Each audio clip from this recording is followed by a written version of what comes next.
What's up, yo? It's me. I know it's been a minute, but today I'm going to talk about, on the ride to work, we're going to talk about, there we go, Monolith Studios. So, if you don't know, as of, yesterday, today's the 26th of February, Monoliths shut down. Monolith was a studio that Warner Brothers owned, which it's actually not the only studio that shut down. There's 3 others, which is Monolith is the biggest of them because those are the guys that made Shadow of War and Shadow of Mordor. They were currently working on that Wonder Woman game that, had rumblings of, but we've never even seen the trailer for forever.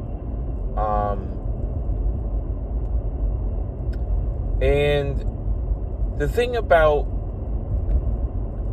this predicament, it's clearly mismanagement from Warner Brothers. And when you look back on Warner Brothers over the recent years, there's been a lot of things to be concerned about. Mismanagement, easily seen. The only successful IP they've really had in the last couple of years, honestly, has been Hogwarts. You could argue Mortal Kombat kind of had it, but Mortal Kombat 11 and Mortal Kombat 1 really didn't do as well as 10 did, or even 9, in terms of a public belovedness of it, right? And I think the importance of that is realizing Warner Brothers is in a bad spot. I mean, even for instance, they were looking to sell NetherRealm, I'm pretty sure, or sell their games, and nobody bid. Now, the reason why Monolith is a big deal is because they were the guys who made the Nemesis system, which, if you don't know, the Nemesis system was really the call to fame for Shadow of War and Shadow of Mordor. It's a system where enemies would remember you and your actions within the game and basically create their own unique storyline specific to the individual player. To the point where, if there was an enemy who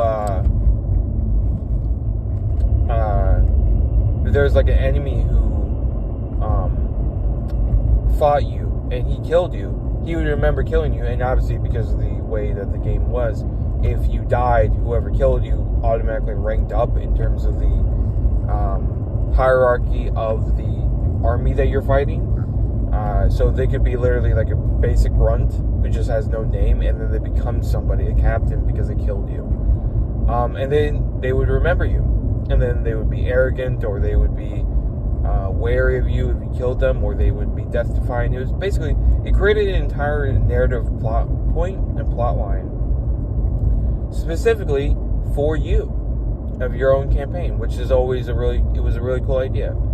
Now, the crazy thing about that is Warner Brothers patented that system, and in a game that is literally filled to the brim with basically ripped off ideas, because literally the entire movement is Assassin's Creed.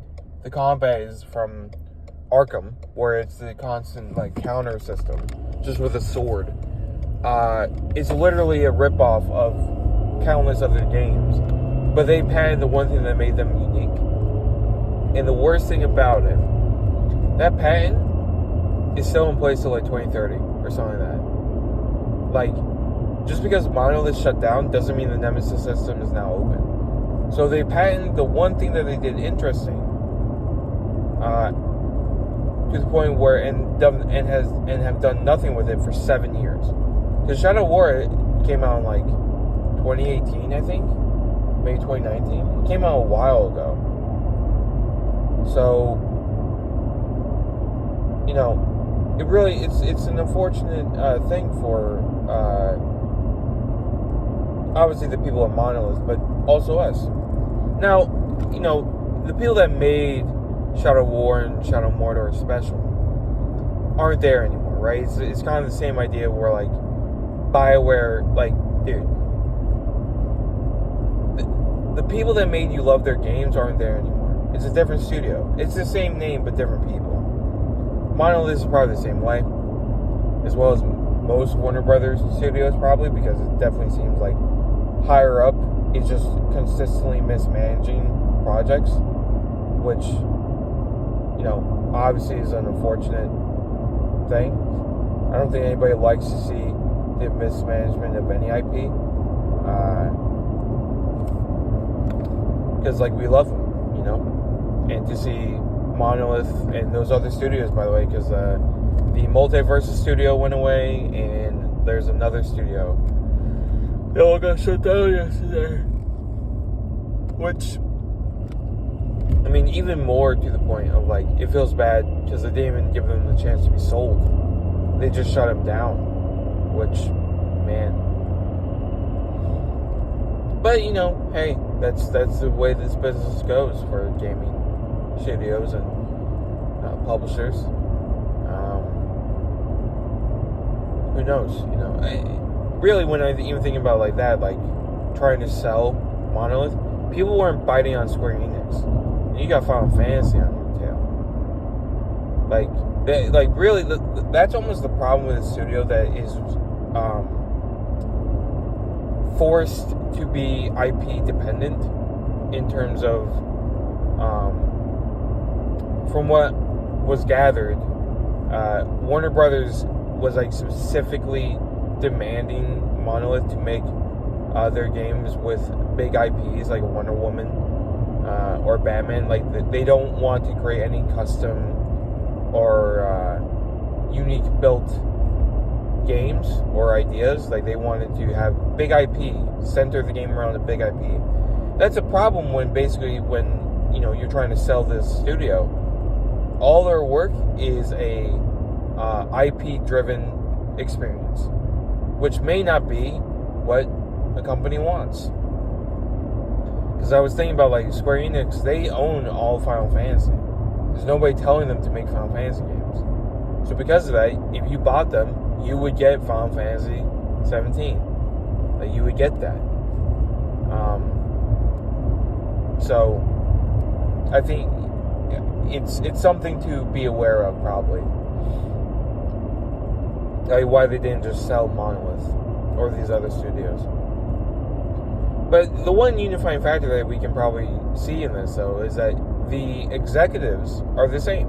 It's the same people making the major decisions. They haven't changed. So perhaps we can all collectively agree the executives are the problem for Warner Brothers. They don't let games just be a game. They probably don't. They probably want to micromanage as if they know what is going to drive money, which they don't. It's a tale as old as time when it comes to video games at this point. Executives don't know what the hell they're talking about when it comes to making a game. So, you know, it's something to be aware of.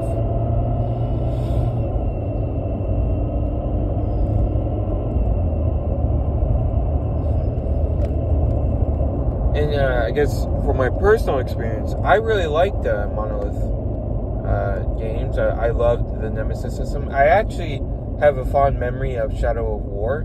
I don't have the image that a lot of people have where the microtransactions were abysmal. I never used them. I never used it. I enjoyed the game, and I, you know, farmed out the ending of it without spending microtransactions. So my experience with the game, I loved it. But I have a feeling it's very similar to, like, Star Wars The Last Jedi, the sequel to Fallen Order, right?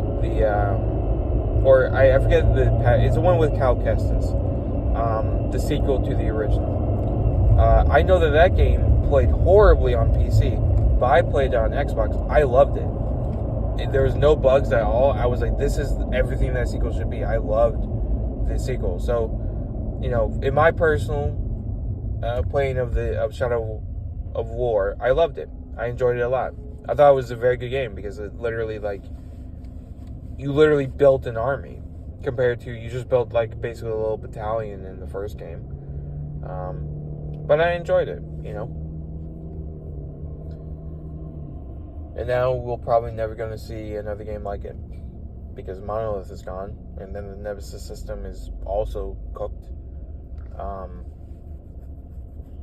Even though you could say in a way the pawns from Dragon's Dogma 2 are akin to the Nemesis system, because apparently the Wonder Woman game was trying to make the Nemesis system a friendly thing, where they flipped the aggro but turned it into like your companions learn from you.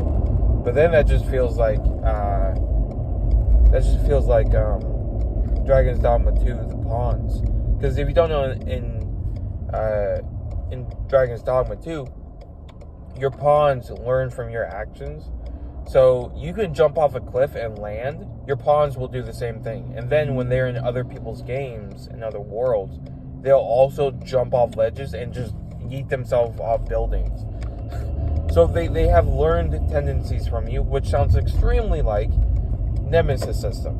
Or at least in terms of like your companions learn from you directly and actually have real gameplay mechanics that they either do or don't do because of you, because of your interactions. So, you know, it's crazy to me that that gaming studio at all patented a gameplay mechanic.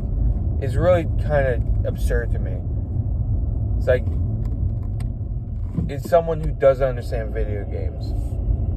And I mean, that's the entirety of Warner Brothers. They, you know, I think they had a lot of success with Batman and Shadow of War when they let people just make a good game and stop trying to micromanage stuff. Because it never works. It's something that it never works in any video game ever when execs try to micromanage. There's so many examples of it too, and it's just crazy to me. But alas, that it is what it is.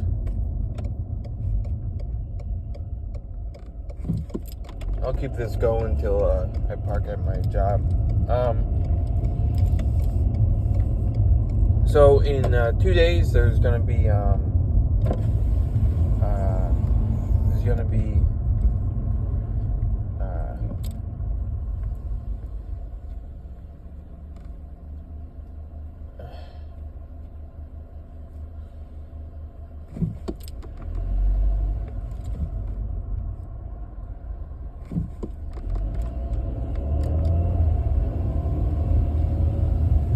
So in 2 days, there's gonna be the new Monster Hunter game will be coming out. Monster Hunter Wilds. I do want to get it, but I think realistically, I don't know if I will have the money to get it. But I do want to. So I don't know. But I've been playing Monster Hunter Rise just to get my, just get the fingers back in action. Trying to, remember how to play. It looks really good. It looks fun. I think people who already played it. I think that the next Monster Hunter is probably going to be very similar to like World and Rise in terms of there's kind of a loop that is there, which is like you play the base game and then high rank is the real stuff when you really start getting going. Like the tutorial is the entirety of the base game because there's an entire game on top of it basically that you gotta go through. And I think I enjoyed World. I got stuck on a Barrioth. I enjoyed Rise. Didn't get stuck on anything, just stopped playing it. Beat the entire campaign, but didn't do anything in DLC. And then I want to get Wilds. I really do. If I get Wilds, I'll actually be posting it on this channel. I really do think I'm probably just going to get it, if I'm being completely forthright. I probably shouldn't. Because of money. But,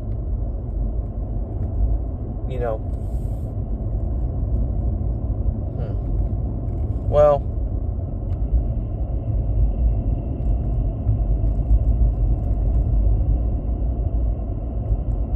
yeah, I don't know. I gotta make some decisions at some point.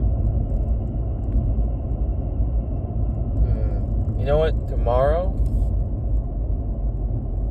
I'll go to Verizon and I'll take care of that. Yeah, tomorrow I'm going to take care of Verizon. That seems like a good idea. Okay. Verizon and, yeah, tomorrow Verizon. Okay. Today I'm going to take care of Bancor, which is my mother's retirement stuff.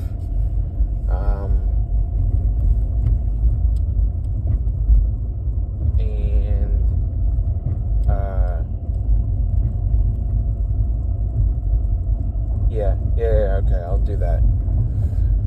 Alright. Man, I'm kind of sleepy.